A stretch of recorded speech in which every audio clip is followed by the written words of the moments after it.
Right now, as you're sitting here watching this, something quiet and incredibly important is happening inside your body. Your heart is beating steadily and faithfully, pushing blood through arteries that have been with you for decades.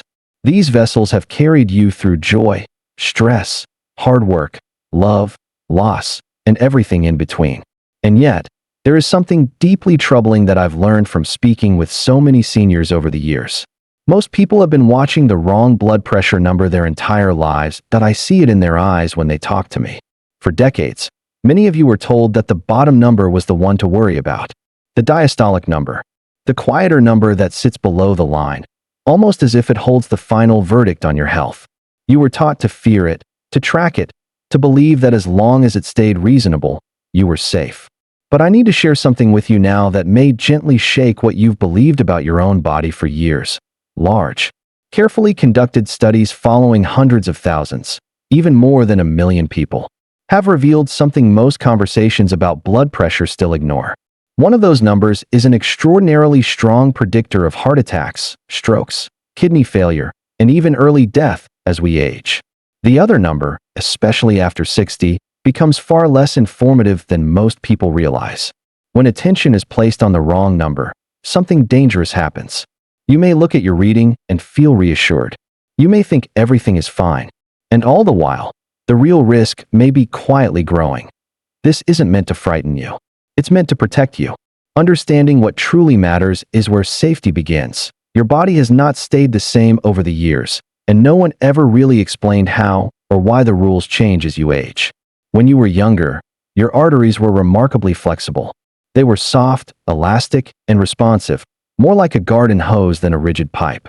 Each time your heart pumped, those artery walls expanded slightly, absorbing the force of the blood, then gently recoiling. That flexibility protected your organs from pressure damage.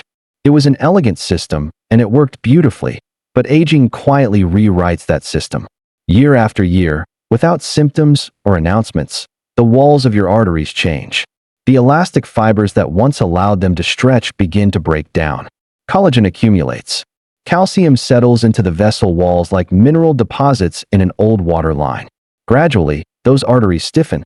They lose their ability to cushion each heartbeat. This is not something you caused. It's not a failure or a mistake. It's the natural result of a body that has lived a long, full life. And when arteries stiffen, blood pressure behaves differently. The heart now has to push blood into vessels that no longer give way. When that happens, the pressure during each heartbeat rises. The top number, the systolic pressure, begins to climb. Meanwhile, the bottom number may stay the same or even drift downward. This pattern is known as isolated systolic hypertension, and it affects a huge portion of adults over 65. For many years, this pattern was dismissed as just aging, but long-term research proved otherwise. One of the most respected cardiovascular studies in history demonstrated that elevated systolic pressure on its own dramatically increases the risk of heart failure, stroke, kidney disease, and early death. At that point, the bottom number loses much of its predictive power.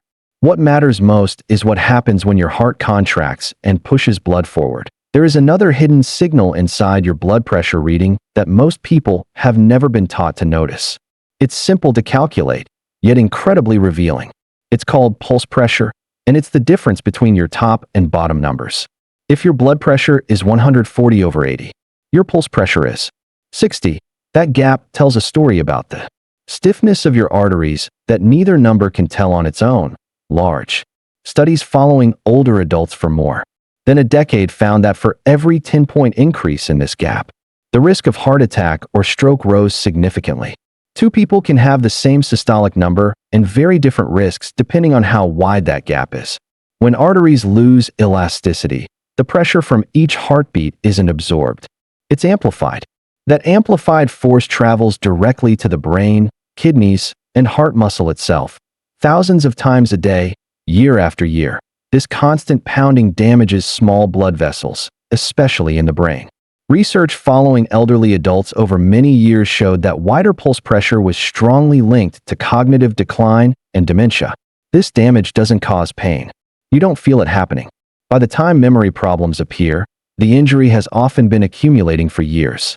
That's why awareness matters so deeply that a pulse pressure above 60 begins to raise concern. Above 80 signals serious risk. The encouraging news is that pulse pressure can be improved by addressing systolic pressure. That's where the greatest leverage lies. Blood pressure is not static. It follows daily rhythms, and one of the most vulnerable moments for seniors happens shortly after waking. Researchers discovered something known as the morning blood pressure surge. This is the rapid rise in pressure that occurs as your body transitions from sleep to wakefulness. More heart attacks and strokes occur between early morning and midday than at any other time, and this surge plays a major role. When you wake up, stress hormones rise. Your nervous system activates. Your blood becomes slightly thicker after hours without fluids. Platelets become stickier. All of this happens at once. In younger, flexible arteries, this shift is usually handled smoothly. In stiffened arteries, already struggling with high systolic pressure, this surge becomes a repeated daily assault. Studies measuring nighttime and morning blood pressure in older adults found that those with large morning spikes faced dramatically higher stroke risk, even if their average blood pressure looked acceptable. Two people can have similar readings overall, yet the one with a sharp morning rise carries far more danger. This is why timing matters. Taking blood pressure shortly after waking and comparing it to an evening reading can reveal patterns that routine office visits miss. Consistently large differences deserve medical attention. Some research suggests that adjusting medication timing can reduce morning surges, but that decision should always be made with a healthcare provider. Simple morning habits can also help. Drinking water soon after waking reduces blood thickening. Eating breakfast within a couple of hours helps moderate hormonal shifts.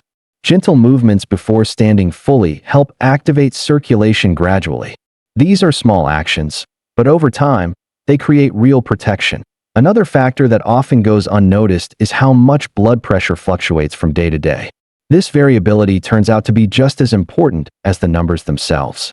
Large analyses have shown that seniors whose systolic pressure swings widely from one visit to the next face much higher stroke risk than those with stable readings. Even when averages are the same, repeated stretching and relaxing of stiff arteries accelerates damage to their inner lining. Plaques become unstable. Tiny injuries accumulate. Stability, not perfection, becomes protective that age-related changes in pressure sensors within the arteries make regulation less precise. Some medications wear off too quickly, leaving pressure uncontrolled for part of the day. Inconsistent dosing adds to the problem. Consistency in measurement, routine, and treatment significantly reduces risk. After all of this evidence, one truth stands above the rest. For seniors, the systolic number matters most. The pressure when your heart contracts is the strongest predictor of cardiovascular events as we age. Large clinical trials comparing different treatment targets showed dramatic reductions in heart attacks, strokes, and deaths when systolic pressure was lowered more aggressively. Especially in adults over 75, these findings dismantled the old belief that higher systolic pressure is acceptable with age. Aging is not permission to ignore risk. It is a reason to pay closer attention. Lowering systolic pressure is achievable. Dietary changes, especially reducing sodium and emphasizing fruits, vegetables, and whole foods, can lower readings significantly. Regular physical activity improves vessel function. Weight loss delivers measurable reductions. Adequate sleep, stress management, and moderation with alcohol all contribute. When lifestyle changes are not enough, medication becomes an essential tool. Treating isolated systolic hypertension protects the heart and brain. Reaching the target matters more than settling for partial improvement. You now understand something many people never learn. You know why your body changed, which number deserves attention, and how hidden patterns influence risk. This knowledge gives you power. Blood pressure management after 60 isn't about chasing perfect readings. It's about understanding what truly protects you and acting consistently. Progress matters more than perfection. Small steps, taken day after day, create profound change. Your heart has carried you through your entire life. It deserves care now. You are not alone in this journey, and you are not powerless. With knowledge, consistency, and support, you can protect your future and move forward with clarity instead of fear.